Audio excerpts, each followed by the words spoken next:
Hey friends, it's your teen and tween librarian Rebecca, and we're back for another episode of Bedtime Stories. Last episode, we got on our way. We had the professor a little anxious to keep going. He had a little bit of trouble with his horse, which I thought was funny. And we also got to hear a lot of Danish words, which were a challenge to figure out. But we are moving on. It was some slow progress, which was the name of the chapter.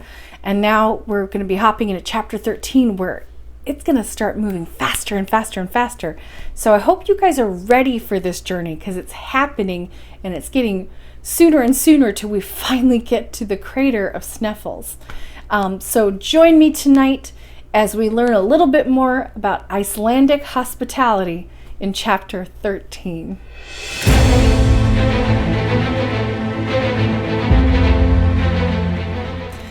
Chapter 13, Icelandic Hospitality. It should have been dark, but at the 65th parallel there was nothing surprising about the length of the polar day. In Iceland, during June and July, the sun never sets. All the same, the temperature had fallen. I was cold, and above all, hungry. The boor, which opened its doors to receive us, was a welcome sight. It was a peasant's house, but in point of hospitality was equal to a king's palace. On our arrival, the master came and shook hands with us, and without more ado beckoned us to follow him. It would indeed have been impossible to walk beside him.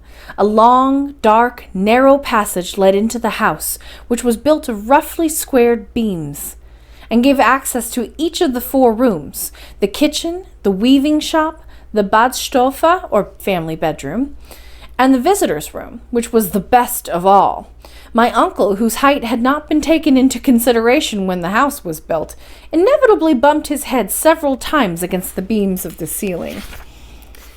We were shown into our room, a large apartment with a floor of beaten earth and a window whose panes were sheep's membranes of limited transparency.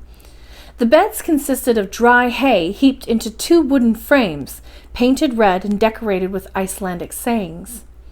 I had not expected so much comfort. The only drawback was that the house was pervaded with a strong smell of dried fish, pickled meat, and sour milk, which made a disagreeable impression on my nose. When we had taken off our traveling wraps, we heard our host's voice inviting us into the kitchen, the only room where the fire was lighted, even in the severest cold. My uncle lost no time in obeying this friendly injunction, and I followed him. The kitchen fireplace was of a primitive model.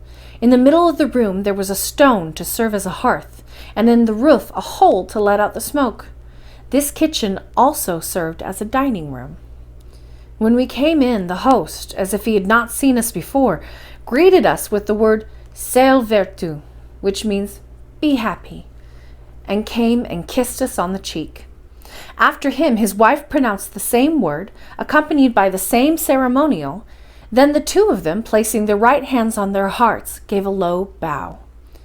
I hasten to add that this Icelandic lady was the mother of 19 children, who, big and little alike, were all swarming about in the midst of the wreaths of smoke, which with the fire was filling the room.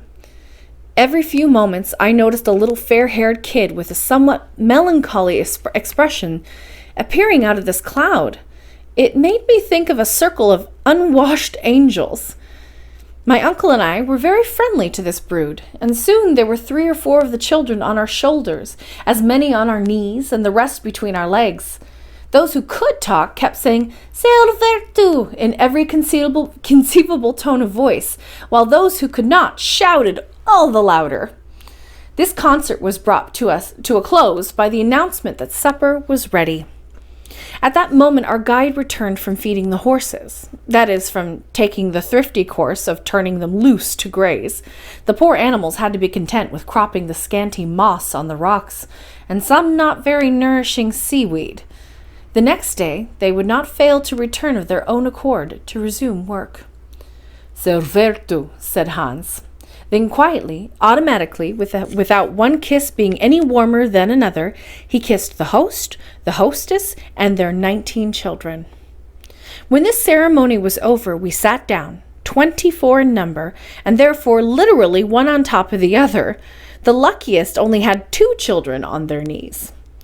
However, silence fell on these little people at the arrival of the soup, and the taciturnity natural to Icelanders, even in childhood, resumed its sway.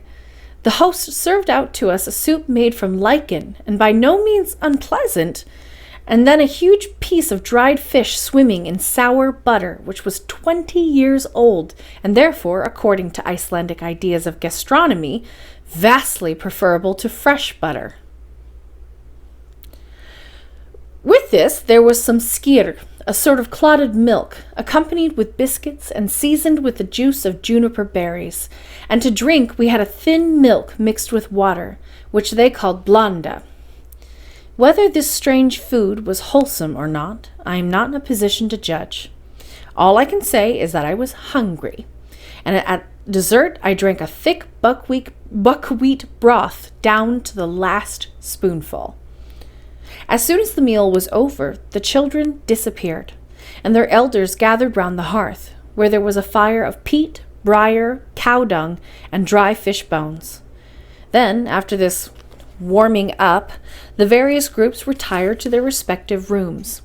The hostess, as was customary, offered to take off our stockings and trousers, but on meeting with the most graceful of refusals on our part, did not insist, and I was at last able to snuggle down on my bed of hay.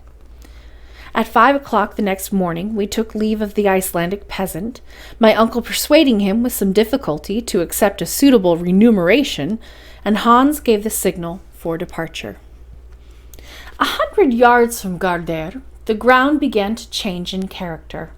The soil became marshy and the going more difficult. On the right, the chain of mountains stretched away indefinitely like a huge system of natural fortifications, whose counterscarp we were following. Often we were confronted with streams which we had to ford, taking care not to wet our baggage. The solitude became more and more profound, but sometimes we seemed to see a human silhouette fleeing in the distance, and when a bend in the road brought us unexpectedly close to one of these specters, I experienced a sudden disgust at the sight of a swollen head with shining skin and no hair, and a body revealing repulsive sores through the rents in its miserable rags. The poor creature did not come and hold out his deformed hand, and on the contrary, he fled, but not before Hans had greeted him with the customary "Salvertu." "Speltelsk," he explained. "A leper," my uncle repeated, and this word by itself produced a repulsive effect. This horrible disease of leprosy is quite common in Iceland. It is not contagious, but hereditary, so these wretched creatures are forbidden to marry. These sights were not calculated to offset the depressing effect of the landscape, which was becoming profoundly dismal. The last tufts of grass were dying under our feet. There was not a tree to be seen, apart from a few thickets of dwarf birches which looked more like brushwood.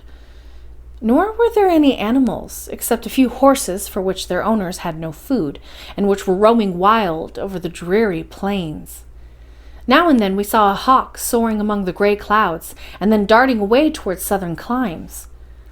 I surrendered myself to the melancholy inseparable from this wild scenery, and my memory carried me back to my native land. Soon we had to cross several little fjords, and then a real gulf. The tide, which was high just then, allowed us to cross without wading, and to reach the hamlet of Alftanes, a mile farther on. That evening, after fording 2 rivers full of trout and pike, the Alfa and the Heta, we were obliged to spend the night in a deserted hovel worthy to be haunted by all the goblins in Scandinavian mythology. The Ice King had certainly taken up his abode there, and all the night he showed us what he could do. The next day was uneventful. The same marshy ground, the same uniformity, the same dismal landscape. But by nightfall we had covered half the distance we had to go, and we slept in the annexia a krösopt. On the 19th of June, for about a mile, that is an Icelandic mile, we walked on a floor of lava. This sort of surface is called hrón in these parts. The wrinkles in the lava looked a lot like cables, sometimes stretched out, sometimes coiled up. A huge solidified torrent came down from the neighboring mountains, testifying to the former violence of these now extinct volcanoes. Even now, the vapor from a few hot springs could be seen here and there. We had no time to examine these phenomena. We had to press on. Soon, our horses had marshy ground under their feet again, with little lakes every now and then.